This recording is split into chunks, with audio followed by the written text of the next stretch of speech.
Hello friends, आज हम इस वीडियो में CTET कक्षा 6 to 8 पेपर 2 28 दिसंबर 2021 के हुए एग्जाम में सामाजिक अध्ययन से पूछे गए महत्वपूर्ण प्रश्नों को हल करेंगे। ये सेट नंबर है 20। इससे पहले ऑलरेडी हमने उन्हें सेट करा रखा है, उसका लिंक डिस्क्रिप्शन में दिया हुआ है, जाकर उसे आप देख सकते हैं।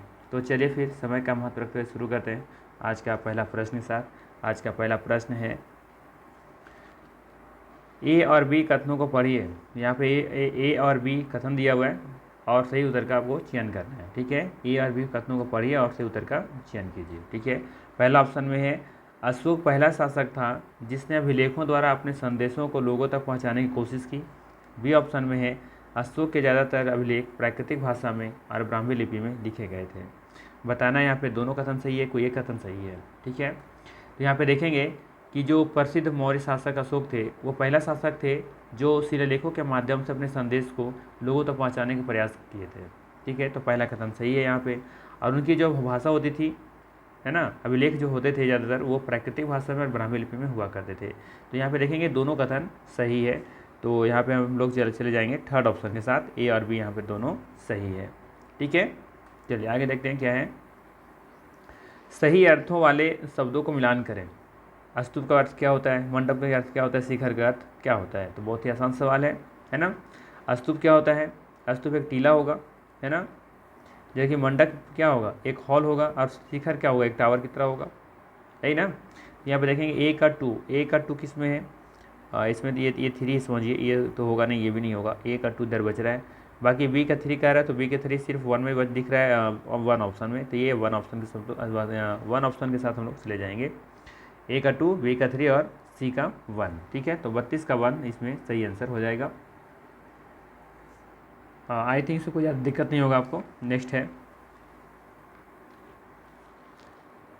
आप 18वीं सदी में दिल्ली से मुगल कलाकारों के पलायन के बाद चित्रकला की एक नई विधा के उत्थान पर परियोजना कार्य की योजना बना रहे हैं।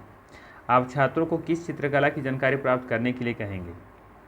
सवाल है, आप 18वीं शताब्दी में दिल्ली से मुगल कलाकारों के पलायन के बाद चित्रकला की एक नई विधा के उत्थान पर परियोजना कार्य की योजना बना रहे हैं। आप छात्रों को किस चित्रकला की जानकारी प्राप्त करने के लिए कहेंगे। ठीक है, बात हो रही है 18वीं सदी में दिल्ली से मुगल कलाकारों के पलायन के बारे में, और उसके बारे में चित्रकला की विधा के बारे में बात करना है हम। ठीक है, तो यहाँ पे कौन सा आप चित्रकला की जानकारी प्राप्त करना चाहेंगे, आप बच्चे लोगों को कहेंगे। ठीक है, सवाल तो यही है। ठीक है, यहाँ पे देखेंगे जो सही आंसर है वो है आपका, यहाँ पे आपका सी ऑप्शन, सी नहीं, टू ऑप्शन सही हो जाएगा, कांगड़ा चित्रकला। ठीक है, टू ऑप्शन यहाँ पे सही हो जाएगा। ठीक है, ध्यान रखेंगे, दूसरा ऑप्शन बिल्कुल यहाँ पे सही है। इसके लिए आपको कांगड़ा चित्रकला की जानकारी देनी होगी। ठीक है, नेक्स्ट है, चापाकार वास्तुकला में मेहराब की भूमिका थी। चापाकार वास्तुकला में मेहराब की भूमिका थी, क्या थी। ऊपरी ढांचे का सुंदरता देना, ऊपरी ढांचे को आकृति देना, ऊपरी ढांचे को भार वहन करना। सही विकल्प को चयन करना है। चापाकार वास्तुकला में मेहराब की भूमिका क्या थी। इसका सही आंसर है आपका ऊपरी ढांचे का भार वहन करना। ऊपरी ढांचे का भार वहन करना, यानी कि सी ऑप्शन यहाँ पे बिल्कुल सही हो जाएगा। ठीक है, नेक्स्ट है,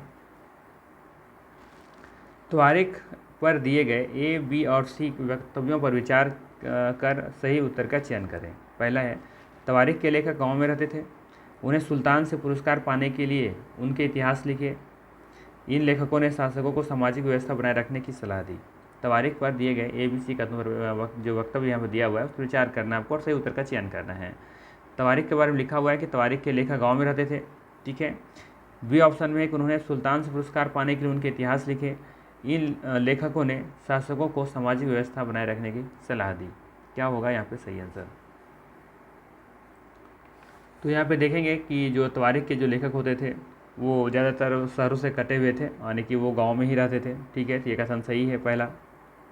और देखेंगे यहाँ पर कि वो जो त्वारिख के जो लेखक होते थे वो सुल्तान से पुरस्कार पाने के लिए इतिहास लिखा करते थे, उनके इतिहास लिखा करते थे, ये भी सही है।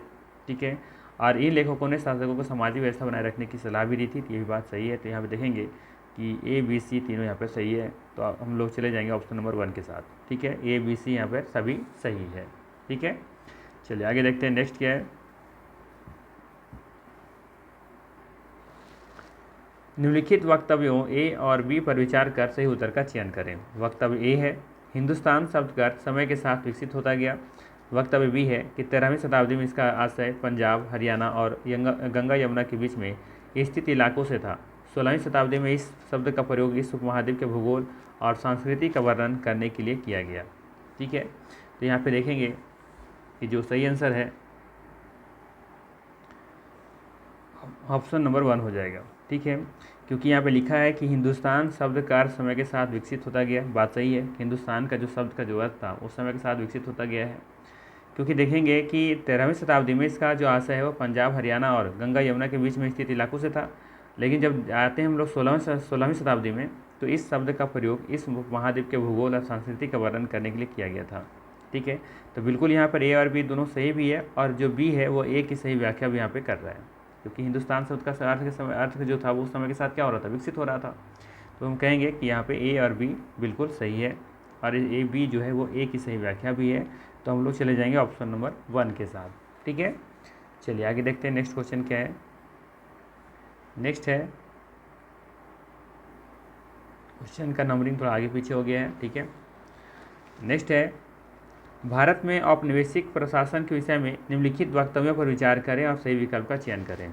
ऑप्शन नंबर ए है औपनिवेशिक प्रशासन के लिए जनजातियों को नियंत्रण में रखना और शासन करना सरल था, यद्यपि ये उधर उधर घूमते रहते थे। बी ऑप्शन में है राज्य के लिए निरंतर राजस्व प्राप्ति के लिए अंग्रेजी प्रशासन ने भूमि नियम लागू किए। सी ऑप्शन में है कि झूम खेतिहारों को बसाने के प्रयास में ब्रिटिश बहुत सफल रहे।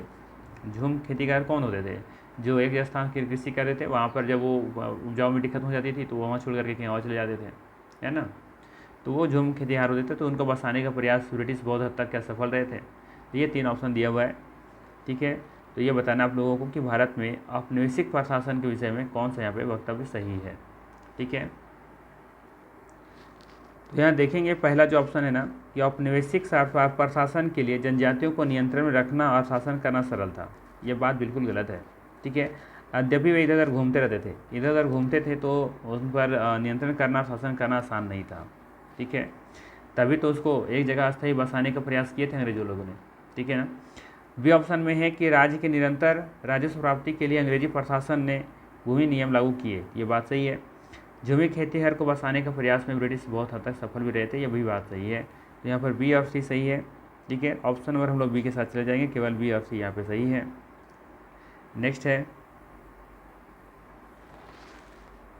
बेगम रुकैया सखावत हुसैन ने मुस्लिम लड़कियों के लिए विद्यालय शुरू किए। अलीगढ़ और दिल्ली में, पटना और कलकत्ता में, लखनऊ और इलाहाबाद में, पूना और बम्बई में। उसमें बम्बई हुआ करता था। ठीक है, आज तो मुंबई है।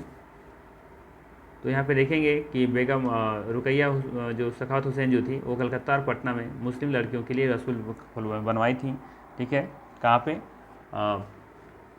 देखेंगे, पटना और कलकत्ता में। तो ऑप्शन नंबर ये कहाँ है, ये 2 ऑप्शन में है। तो हम लोग 2 ऑप्शन के साथ चले जाएंगे। पटना और कलकत्ता में देखेंगे कि बेगम रुकैया सखावत हुसैन ने मुस्लिम लड़कियों के लिए विद्यालय खोलती हैं। ठीक है,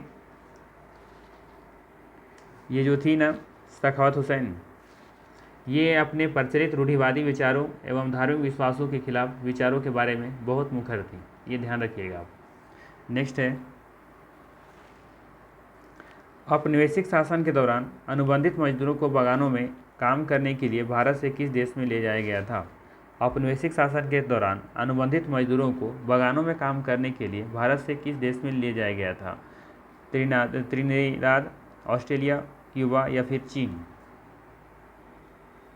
इसका सही आंसर है ऑप्शन नंबर 1।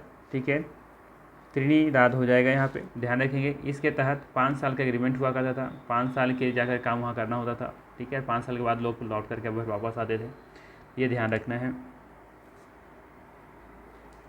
अगला है,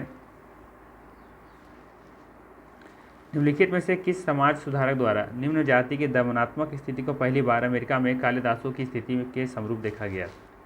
ऑप्शन है Ram Mohan Roy, B R Ambedkar, Jyotiba Phule, Henry जियो। ठीक है, तो यहाँ पे देखेंगे जो सही आंसर है वो है ऑप्शन नंबर 3। ठीक है, ज्योतिबा फुले। ठीक है, ध्यान रखेंगे क्वेश्चन पूछा गया था कि निम्नलिखित में से किस समाज सुधारक द्वारा निम्न जाति की दमनात्मक स्थिति को पहली बार अमेरिका में कालिदासों की स्थिति में के समरूप देखा गया था। तो वो थे ज्योतिबा फुले। ठीक है, इसका सही आंसर हो जाएगा। आपको याद है कि ज्योतिबा फुले ने ही गुलामगिरी नाम की पुस्तक लिखी थी, याद है? हमने बताया है कई बार कि इन्होंने एक गुलामगिरी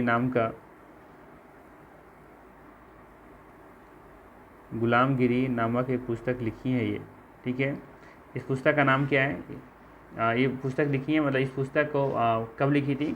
1873 ईस्वी में। ठीक है, ध्यान रखेंगे 1873 में इनके द्वारा एक किताब लिखा गया था, नाम था उनका गुलामगिरी। बहुत प्रचलित है और फेमस भी ये बुक है। चलिए आगे देखते हैं, नेक्स्ट क्वेश्चन क्या है। मध्य मार्गी भारतीय नेता 19वीं सदी में किन किन तरीकों से अपना राष्ट्रीय सरोकार प्रकट करते थे? ऑप्शन है ए है प्रदर्शन और स्वराज के लिए संघर्ष, बी है सरकार में अधिक भागीदारी की मांग, प्रशासन का भारतीयकरण करने की मांग। ठीक है, तो मध्य मार्गी भारतीय नेता 19वीं सदी में किन किन तरीकों से अपना राष्ट्रीय सरोकार प्रकट करते थे, कैसे अपना राष्ट्र के प्रति अपना सरोकार दिखाना चाहते थे? ऑप्शन यहाँ 3 दिया हुआ है, आपको बताना है कि इनमें से कौन सा कथन यहाँ पे सही है। ठीक है, तो यहाँ पे देखेंगे जो सही आंसर है वो ये है कि सरकार में अधिक से अधिक भागीदारी की मांग करते थे और प्रशासन का भारतीयकरण करने की मांग भी करते थे। ठीक है, यहाँ पे बी और सी सही है, तो हम लोग चले जाएंगे ऑप्शन नंबर 2 के साथ। ठीक है, 2 ऑप्शन या फिर दूसरा ऑप्शन जो है ये बिल्कुल सही है। ठीक है, चलिए आगे देखते हैं, नेक्स्ट क्वेश्चन क्या है। आमूल परिवर्तनवादी नेताओं ने 19वीं सदी में किन किन तरीकों से अपने राष्ट्रीय सरोकार प्रकट किए? ठीक है, आमूल परिवर्तनवादी नेताओं ने 19वीं सदी में किन किन तरीकों से अपने राष्ट्रवादी सरोकार प्रकट किए?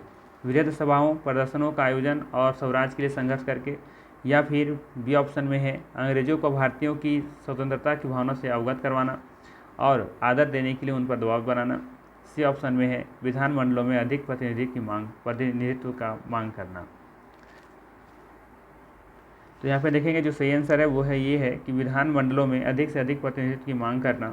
ठीक है, तो ऑप्शन नंबर 3 यहाँ पे सही हो जाएगा। ठीक है, केवल सी इस पर सही आंसर होगा। ठीक है, विधानमंडलों में अधिक से अधिक जो है प्रतिनिधित्व की मांग करते थे। ठीक है, और अपना राष्ट्रीय सरोकार प्रकट करते थे आमूल परिवर्तनवादी नेता जो लोग थे। ठीक है, नेक्स्ट है भारत का पहला उप प्रधानमंत्री कौन था? भारत का पहला उप प्रधानमंत्री कौन था? मौलाना आज़ाद, सी राजगोपालाचारी, सरदार वल्लभ भाई पटेल या खान अब्दुल गफर खां? इसका सही आंसर है सरदार वल्लभ भाई पटेल। ठीक है, ध्यान रखेंगे ये भारत के पहले उप प्रधानमंत्री भी थे और साथ साथ में ये भारत के पहले गृह मंत्री भी थे। ठीक है, चलिए आगे नेक्स्ट देखते हैं क्या है। क्षुद्र ग्रह किन ग्रहों की कक्षाओं के बीच पाए जाते हैं? नजर में कितनी बार इस क्वेश्चन को मैंने बता रखा है। मंगल बृहस्पति और शनि, मंगल और शनि, शुक्र और बृहस्पति। इसका सही आंसर है ऑप्शन नंबर 1। ठीक है, मंगल और बृहस्पति के बीच देखेंगे कि क्षुद्र ग्रह पाया जाता है। ठीक है, वैसे पूछा जाए कि ये क्षुद्र ग्रह होते क्या हैं, तो ध्यान रखेंगे कि क्षुद्र ग्रह चट्टानों के बड़े बड़े जो होते हैं ना, ये टुकड़े होते हैं जो सूर्य की क्या करते रहते हैं, परिक्रमा करते रहते हैं। ठीक है, ये ध्यान रखना है। और ये मंगल और बृहस्पति के बीच की कक्षाओं में घूमते रहते हैं, ये भी ध्यान रखना है। नेक्स्ट है किसी स्थान के बारे में निम्न सूचनाओं पर विचार करें। ए है यह 30 डिग्री अक्षांश पर स्थित है, यह उत्तरी गोलार्ध में स्थित है। सी ऑप्शन में है यह पूर्वाहन यामोत्तर से पूर्व में स्थित है। इस स्थान की ग्लोब पर सही स्थिति दर्शाने हेतु किसकी आवश्यकता होगी, आपको बताना है। किसी स्थान के बारे में आपको बताना है ना, स्थिति दर्शाना है ग्लोब पर। ठीक है, ग्लोब पर बताना है आपको कि किसी की स्थिति कहाँ होगी। तो इसको बताने के लिए आपको क्या क्या ज़रूरत पड़ेगा? क्या यह पहला ऑप्शन से हो जाएगा काम, या दूसरा चाहिए, दोनों चाहिए, या सूचना पूरी तरीके से पर्याप्त है? तो हम इस में सही स्थिति बताने के लिए हमें चाहिए कि यह उत्तरी गोलार्ध में स्थित है, और साथ साथ में यदि हमें ये पता चल जाए कि यह पूर्वाहन यामोत्तर से पूर्व में स्थित है, तो कथन बी और सी से हम बिल्कुल बता सकते हैं कि ग्लोब पर उसकी स्थिति क्या है। ठीक है, तो यहाँ पे बी और सी हमें चाहिए कथन की आवश्यकता होगी। ठीक है, तो ऑप्शन नंबर 2 के साथ हम चले जाएंगे। नेक्स्ट है अगर हम उत्तरी ध्रुव से दक्षिण ध्रुव की तरफ जा रहे हैं तो उन रेखाओं का अनुक्रम क्या होगा जिन्हें हम पार करेंगे? सवाल है, अगर हम उत्तरी ध्रुव से दक्षिणी ध्रुव की तरफ जा रहे हैं तो रेखाओं का अनुक्रम क्या होगा? उत्तर ध्रुववृत्त, कर्कवृत्त, कर्क रेखा, विषुववृत्त, मकर रेखा एवं दक्षिण ध्रुववृत्त। ठीक है, ध्यान रखेंगे कहाँ से कहाँ जा रहे हैं आप? उत्तरी ध्रुव से दक्षिणी ध्रुव, यानी ऊपर से नीचे की तरफ जा रहे हैं। ठीक है, फिर है दक्षिणी ध्रुववृत्त, कर्क रेखा, विषुववृत्त, मकर रेखा और उत्तर ध्रुववृत्त। उसी तरीके से ऑप्शन दिए हुए आप रीड कर लें इसको। ठीक है, इसको रीड कर लें आप। ठीक है, तो यहाँ पे देखेंगे जो सही आंसर है, पहले तो देखेंगे कि ऊपर से हम जा रहे हैं उत्तरी ध्रुववृत्त से, तो ऊपर में आपको दक्षिण तो मिलेगा नहीं। ठीक है ना, ये तो ऐसे गलत हो गया। ठीक है, फिर देखेंगे यहाँ पे दक्षिण ध्रुववृत्त यहाँ भी दिया हुआ है, तो ये भी नहीं होगा। ठीक है, क्योंकि ग्लोब पर सबसे ऊपर से बोल रहा है दक्षिण से, यानी कि वो उत्तर से बोल रहा है ना, उत्तर से ध्रुव, हाँ उत्तरी ध्रुव से बोल रहा है, तो उत्तरी ध्रुव से पहले उत्तरी ध्रुव लेंगे ना, उसके बाद फिर क्या लेंगे? उसके बाद लेंगे उत्तरी ध्रुव के बाद देखेंगे, फिर लेंगे हम लोग फिर ये कर्क रेखा, फिर विषुवत लेंगे और फिर नीचे लेंगे हम मकर रेखा और उसके बाद फिर दक्षिणी ध्रुववृत्त लेंगे। ठीक है, तो यहाँ पे देखेंगे पहला ऑप्शन बिल्कुल सही दिखेगा, उत्तरी ध्रुववृत्त लेंगे। ठीक है, फिर कर्क रेखा, ठीक है, उसके बाद फिर विषुववृत्त मिलेगा, फिर ये मकर रेखा मिलेगा, फिर दक्षिणी ध्रुववृत्त मिलेगा। आ रहा है समझ में? जैसे अगर ये मेरा ग्लोब है मान लेते हैं, तो यहाँ पे आपको क्या मिलेगा? यहाँ पे ऊपर वाला जो वृत्त है वो क्या कहलाएगा? उत्तर ध्रुव वृत्त। जब नीचे आएंगे तो ये कर्क रेखा हो जाएगा। सेंटर वाला जो है आपका ये ठीक बीचों बीच जो है वो विषुवत वृत्त है। इसी के नीचे आपको देखने को मिलेगा मकर रेखा और फिर इस सबसे नीचे मिलेगा आपको ये दक्षिणी ध्रुव वृत्त। ठीक है, तो इस तरीके से पहला ऑप्शन यहाँ पे बिल्कुल सही हो जाएगा। ठीक है, नेक्स्ट है, कथन ए दिया है कि हिंद महासागर का आकार अंग्रेजी के एस अक्षर के आकार का है। कथन बी है, हिंद महासागर एस आकार प्राकृतिक पूर्वाश्रयों और पतनों के लिए आदर्श स्थिति है। दिए गए विकल्पों से सही को चुनें। ठीक है, पहला ऑप्शन में है कि दिए हिंद महासागर का आकार अंग्रेजी के एस अक्षर के आकार का है, और कथन बी है, हिंद महासागर का एस आकार प्राकृतिक पोताश्रयों और पतनों के लिए आदर्श स्थिति है। दिए गए विकल्पों से सही को चुनना है। तो यहाँ पे देखेंगे जो पहला कथन है कि हिंद महासागर का आकार अंग्रेजी के एस अक्षर के आकार का है, तो ये गलत है। हिंद महासागर का आकार अंग्रेजी के एस अक्षर के नहीं है। एस अक्षर के जैसा आपको देखने को मिलेगा अटलांटिक महासागर। ठीक है, ध्यान रखेंगे अटलांटिक महासागर जो है वो एस आकार का है। ठीक है, और अटलांटिक महासागर देखेंगे विश्व का दूसरा सबसे बड़ा महासागर भी है। ठीक है, और बात करें हम बी ऑप्शन में, तो हिंद महासागर का एस आकार, तो यहाँ भी एस आकार लगा दिया है। ठीक है, तो ये भी एस आकार का नहीं है, ये कैसा आकार का है? ये त्रिभुजाकार का है। ठीक है, ध्यान रखेंगे हिंद महासागर जो है आपका वो है आपका त्रिभुजाकार का। ठीक है, ये त्रिभुजाकार का है, ना कि एस आकार का। एस आकार का है अटलांटिक महासागर। तो यहाँ पे दोनों का दोनों कथन क्या है? बिल्कुल गलत है। तो चले जाएंगे हम लोग ऑप्शन नंबर 2 के साथ। ठीक है, नेक्स्ट है,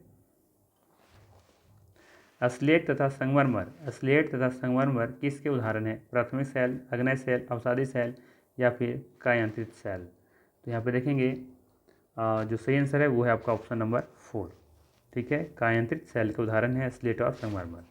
ठीक है, कायांत्रित शैल तब बनती है जब दबाव, गर्मी व विभिन्न रासायनिक गतिविधि जैसे बहुत सारे भौतिक परिवर्तनों के कारण चट्टानें समय के साथ बदलती रहती हैं। ठीक है, तब जाकर के ये क्या बनती हैं? कायांत्रित शैल बनती हैं।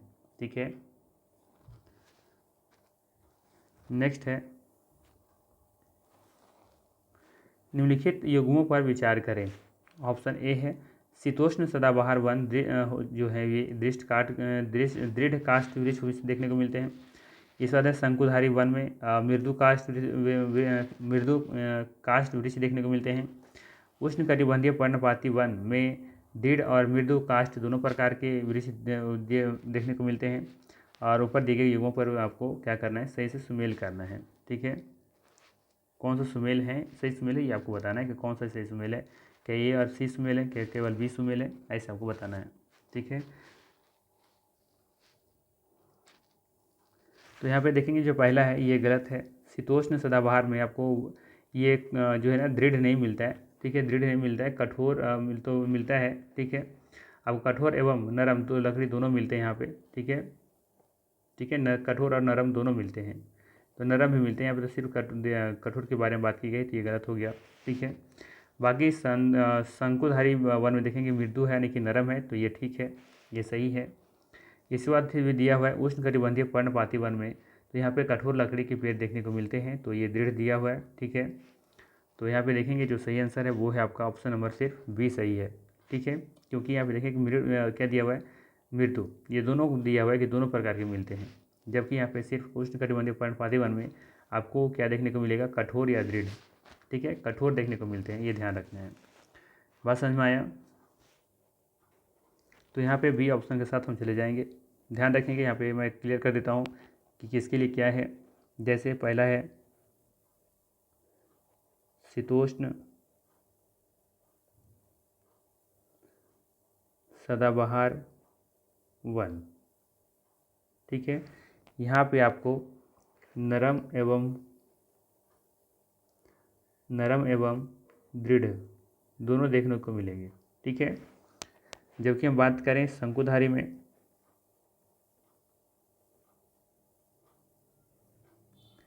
शंकुधारी वन में, तो यहाँ पे आपको देखने को मिलेगा नरम या मृदु भी कर सकते हैं, ठीक है। इसके बाद है उष्णकटिबंधीय पर्णपाती वन, उष्णकटिबंधीय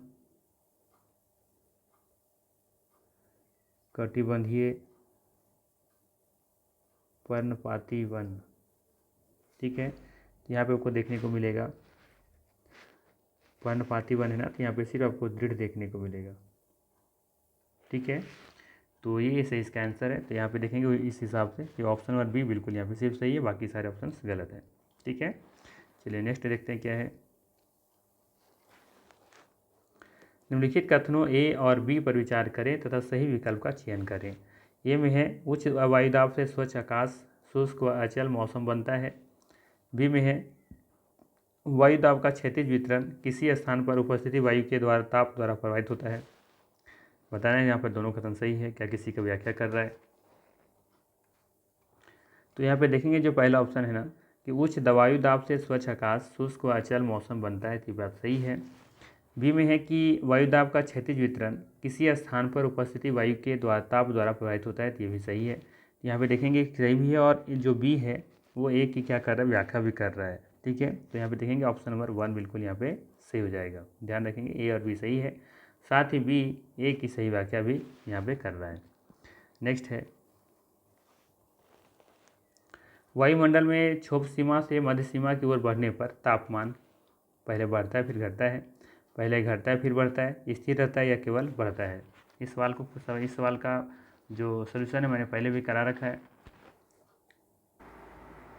तो ध्यान रखेंगे कि वायुमंडल में क्षोभ सीमा से मध्य सीमा की ओर अगर बढ़ेंगे आप, ठीक है, तो तापमान क्या होगा, पहले घटता है और फिर बढ़ता है। ध्यान रखेंगे पहले घटता है और फिर बढ़ता है। और ये भी ध्यान रखेंगे कि 165 मीटर की ऊंचाई पर अब बढ़ेंगे, 165 मीटर ऊंचाई पर जाएंगे तो 1 डिग्री सेल्सियस की तापमान जो है वो घट जाएगा, ठीक है। अगर 165 मीटर, ठीक है, 165 मीटर अगर हाइट पे जाएंगे तो 1 डिग्री तापमान क्या हो जाएगा, घट जाएगा, ठीक है, ये ध्यान रखेंगे। नेक्स्ट है सहारा मरुस्थल में मिले गुफा चित्रों में नदियों के मगरमच्छों के साथ दर्शाया गया है। हाथी, शेर, जिराफ, शुतुरमुर्ग, भेड़, मवेशी और बकरियों को आम पशुओं के रूप में दर्शाया गया है। यह बताता है कि सहारा कभी हरा भरा मैदान हुआ करता था, वहाँ रहने वाले लोगों में महान कल्पना शक्ति थी।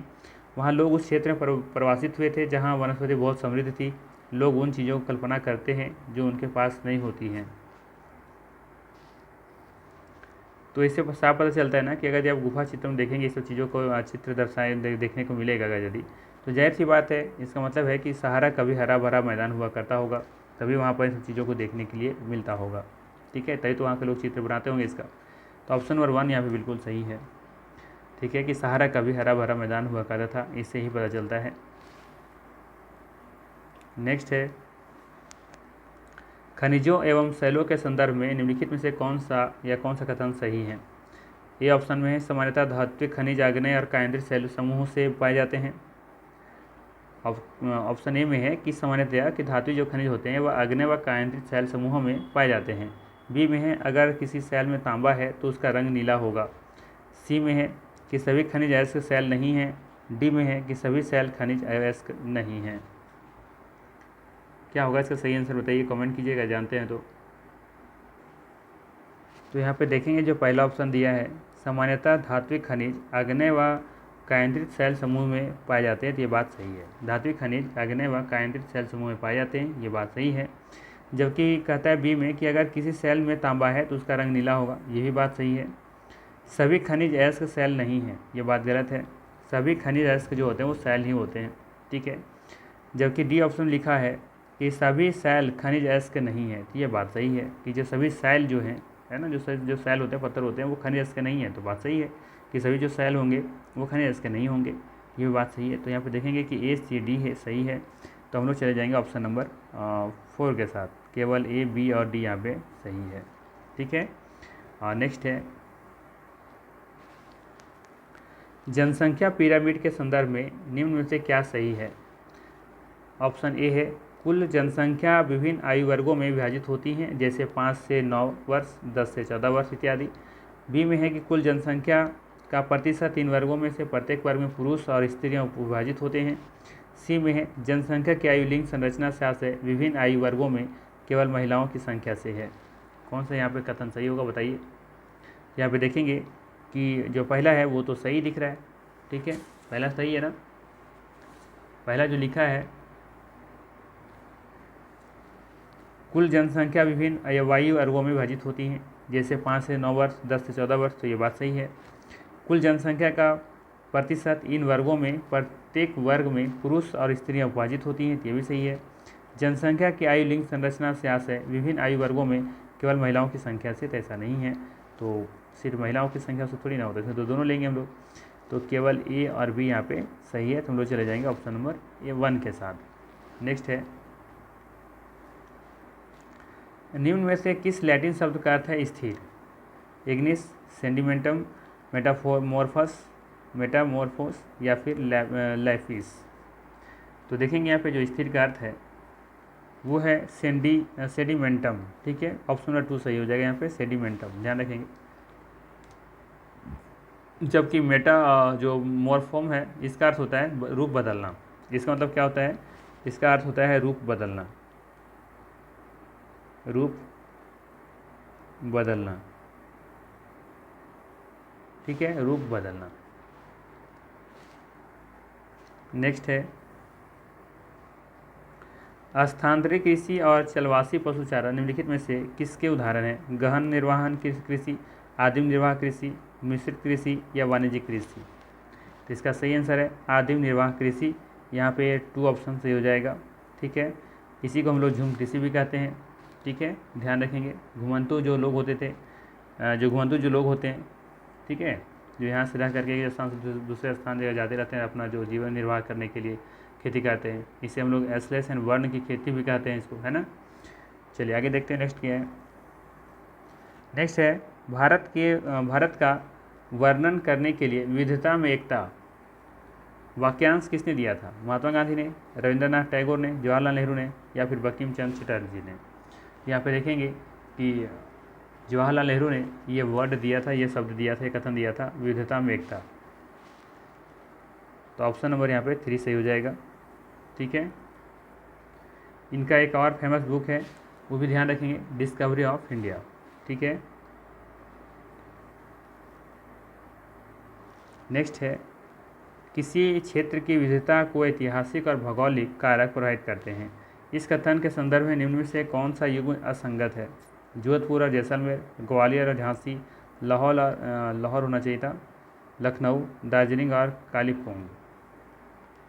नहीं, लाहौर ही ठीक है, सही है, लाहौर सही है, और इसका आंसर यही भी होगा, लाहौर और लखनऊ, ठीक है। यहाँ पे 3rd ऑप्शन बिल्कुल सही हो जाएगा। किसी क्षेत्र की विविधता को ऐतिहासिक और भौगोलिक कारक प्रभावित करते हैं। इस कथन के संदर्भ में निम्न में से कौन सा युग असंगत है। तो यहाँ पे देखेंगे कि लाहौर और लखनऊ जो है यह संगत है, बाकी सभी सही है। नेक्स्ट है, भारतीय संसद में कौन सम्मिलित नहीं होता है। राष्ट्रपति, लोकसभा, राज्यसभा या विधानसभा, कौन नहीं होता है इसमें। भारतीय संसद में कौन सम्मिलित नहीं होता है। तो यहाँ पे देखेंगे जो 4th ऑप्शन है विधान परिषद, ये इसमें शामिल नहीं होता है, बाकी राष्ट्रपति, लोकसभा, राज्यसभा होता है। नेक्स्ट है, इनमें से कौन जोड़े सुमिलित हैं? हिंदू हिंदू उत्तराधिकार संशोधन कानून 2005 जो महिला संपत्ति अधिकार संबंधित है, पंचायती राज व्यवस्था जो स्थानीय स्वराज संस्थान के बारे में बात करता है, महिला घरेलू हिंसा संरक्षण कानून 2005 जो मौलिक अधिकार के बारे में बात करता है। यहाँ पे कौन सा जोड़े सुमिलित है ये आपको बताना है। तो यहाँ पे देखेंगे जो पहला है ऑप्शन है हिंदू उत्तराधिकारी संशोधन कानून 2005, ये महिला संपत्ति अधिकार के बारे में बात करता है, सही है। पंचायती राज व्यवस्था स्थानीय शासन स्वशासन के बारे में बात करता है, ये भी सही है। जबकि महिला घरेलू हिंसा संरक्षण कानून 2005 ये मौलिक अधिकार में बात करता है, ये बात गलत है। ठीक है, ये बात करता है आपका, इसके बारे में बात जो करता है ना, ये महिला घरेलू हिंसा संरक्षण कानून 2005 ये बात करता है महिलाओं के अधिकारों की रक्षा करने और उन्हें किसी भी तरह के दुर्व्यवहार या हिंसा का शिकार होने से बचने के लिए। ठीक है, तो ये ध्यान रखना है, ये 2005 में लाया गया था घरेलू हिंसा अधिनियम। तो यहाँ पे देखेंगे ए और बी सही हो जाएगा, तो ऑप्शन नंबर चले जाएंगे हम लोग 2 के साथ। नेक्स्ट है कपास उगाने से सूती कमीज बनाने तक के सभी चरणों को सही क्रम में लगाना है आपको, कि कपास उगाने से लेकर के सूती कमीज बनाने तक के जो सभी चरण है वो आपको पूरा करना है। ठीक है, तो यहाँ पे देखेंगे सबसे पहले कटाई करते हैं, फिर रोटन करते हैं, फिर कटाई करते हैं, फिर बुनाई करते हैं। तो यहाँ पे देखेंगे पहला ही ऑप्शन सही है। ठीक है, और नेक्स्ट है एक अध्यापिका नागालैंड में सीढ़ीनुमा खेती के बारे में चर्चा कर रही हैं। इनमें से किस समुदाय का संदर्भ कक्षा चर्चा में होगा? गारो समुदाय, बोडो समुदाय, मिसमी समुदाय या चकसंग समुदाय? यहाँ पे देखेंगे जो सही आंसर है वो है चकसंग जो है समुदाय, इनके बारे में बात होगा यहाँ पे। ठीक है, चखे संघ भी कह सकते हैं इसको। तो यहाँ पे देखेंगे जो ऑप्शन है 4 ऑप्शन बिल्कुल यहाँ पे सही हो जाएगा। ये नागालैंड में एक जाति है चखे संघ। ठीक है, इसी के बारे में यहाँ पे बात होगा। नेक्स्ट है निम्नलिखित वक्तव्यों पर विचार कर सही विकल्प का चयन करें। वक्तव्य है सभी वयस्क नागरिकों को वोट देने का अधिकार दिए बिना भी सरकार अपने आप को लोकतांत्रिक कह सकती है। वक्तव्य भी है कि कुछ लोकतांत्रिक सरकारें प्रतिनिधि लोकतंत्र हैं जहां लोग सीधे भाग नहीं लेते बल्कि चुनाव प्रक्रिया के द्वारा अपने प्रतिनिधित्व को चुनते हैं। बताना आपको कौन सा ऑप्शन यहाँ पर सही है और कौन सा गलत है। तो पहला कथन है यहाँ पे देखेंगे जो क्लास 10 का देखेंगे जो पॉलिटिकल साइंस की जो बुक है वहाँ पे साफ लिखा हुआ है कि हम तभी किसी को लोकतांत्रिक देश कह सकते हैं जब किसी को वोट देने का अधिकार हो। वोट दे करके जब हम चुनते हैं अपने प्रतिनिधि को, यहाँ पे साफ लिखा है कि सभी वयस्क नागरिकों को वोट देने का अधिकार दिए बिना भी सरकार अपने आपको लोकतांत्रिक कह सकती है। कभी नहीं कह सकते जब तक अधिकार हम नहीं देंगे। जब चुनने का अधिकार ही नहीं देंगे तो फिर लोकतांत्रिक कैसे कर सकते हैं। तो पहला कथन गलत है। बी में है कि कुछ लोकतांत्रिक सरकारें प्रतिनिधि लोकतंत्र हैं जहां लोग सीधे भाग नहीं लेते बल्कि चुनाव प्रक्रिया के द्वारा अपने प्रतिनिधि को चुनते हैं। तो यहाँ पे देखेंगे ये एक वक्तव्य सही है। तो यहाँ पे ए कथन सही है जबकि बी यहाँ पे बिल्कुल सही हो जाएगा। ऑप्शन नंबर 2 के साथ हम लोग चले जाएंगे। नेक्स्ट है एक गरीब आदिवासी परिवार की 27 वर्षीय लक्ष्मी ने बदलाव की शुरुआत की है। वह उत्तर रेलवे की पहली महिला इंजन ड्राइवर हैं। उसने कई कठिनाइयों को पार किया और इलेक्ट्रॉनिक्स में डिप्लोमा हासिल करने के लिए कड़ी मेहनत की। उसने पॉलिटेक्निक में मोटरसाइकिल की सवारी की और इंजन ड्राइवर बनने का फैसला किया। वह निश्चित रूप से रूढ़ियों को तोड़ रही हैं, पुरस्कार जीत रही हैं, अपने परिवार को सलाह दे रही हैं, पुरुषों का कार्य कर रही हैं। जिसका सही आंसर हो जाएगा रूढ़ियों को क्या कर रही हैं, तोड़ रही हैं। शायद ये पेडागोगी का सवाल आ गया यहाँ पे। नेक्स्ट है अगर एक राज्य सरकार यह निर्णय करती है कि दूसरे राज्यों से लोगों को प्रवास को अनुमति नहीं देगी तो यह किस मौलिक अधिकार का उल्लंघन होगा? समानता का अधिकार, स्वतंत्रता का अधिकार, शोषण के विरुद्ध अधिकार, संवैधानिक उपचारों का अधिकार। तो जाहिर सी बात है इससे हमारी आज़ादी को छीनी जा रही है। तो स्वतंत्रता का अधिकार यहाँ पे सही आंसर हो जाएगा 2 ऑप्शन। ठीक है, अगर एक राज्य सरकार यह निर्णय करती है कि दूसरे राज्यों से लोगों का प्रवास को अनुमति नहीं देगी तो यह मौलिक अधिकार जो है ये स्वतंत्रता का अधिकार को उल्लंघन होगा। ठीक है, नेक्स्ट है और आज का अंतिम प्रश्न भी है मौलिक अधिकारों की किस धारा के अंतर्गत किसी व्यक्ति की गिरफ्तारी या उसकी हिरासत के दौरान उसे दुर्व्यवहार नहीं किया जा सकता? अनुच्छेद 21, अनुच्छेद 22, अनुच्छेद 23 या फिर अनुच्छेद 24। तो यहाँ पे देखेंगे कि अनुच्छेद जो 22 है इसमें इसकी बात किया गया है। तो यहाँ पे जो सही आंसर है वो है आपका ऑप्शन नंबर 2 बिल्कुल सही हो जाएगा। ठीक है, संविधान का अनुच्छेद जो 22 है एक आपराधिक कानून प्रत्येक गिरफ्तार व्यक्ति को निम्नलिखित मौलिक अधिकारों की गारंटी देता है। जैसे जिस अपराध के लिए व्यक्ति का गिरफ्तार किया जा रहा है उस अपराध की गिरफ्तारी के समय सूचना पाने का अधिकार, गिरफ्तारी के 24 घंटे के भीतर मजिस्ट्रेट के समक्ष पेश होने का अधिकार, गिरफ्तारी या हिरासत के दौरान दुर्व्यवहार या अत्याचार न करने का अधिकार। ये सभी इसके अंतर्गत देखेंगे, अनुच्छेद 22 के अंतर्गत उनको शक्तियाँ मिली हुई हैं। ठीक है, तो ये थे मोस्ट इम्पोर्टेंट जो 67 क्वेश्चन पूछे गए थे। 67 नहीं, मतलब कि जो भी होंगे 30 के आसपास होंगे क्वेश्चन। ठीक है, तो चलिए फिर मिलते हैं हम लोग नेक्स्ट वीडियो में। Thank you.